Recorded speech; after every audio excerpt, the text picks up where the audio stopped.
काल मराठा समाजाच्या संदर्भामधला जो निर्णय झाला त्या निर्णयाच्या उपसमितीचा जसा मी सदस्य होतो त्याच पद्धतीची एक उपसमिती ही ओबीसी समाजावर कुठचाही अन्याय होऊ नये आणि त्यांच्या न्याय हक्कासाठी असावी अशा पद्धतीची मागणी जी होती ती खरं तर अगोदरच मान्य झालेली होती, परंतु येत्या 1-2 दिवसामध्ये ही देखील समिती गठीत होणार.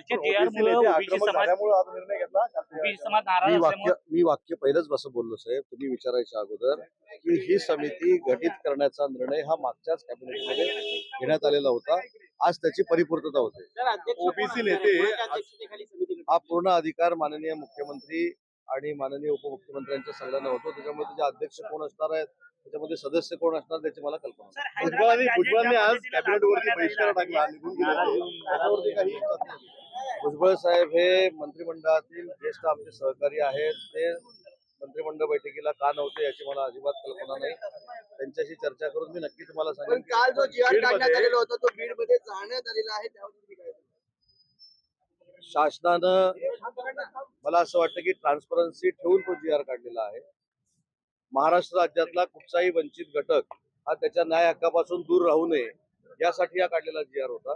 लोकशाहीमध्ये कुणी काय करावं हा प्रत्येकाचा प्रश्न आहे.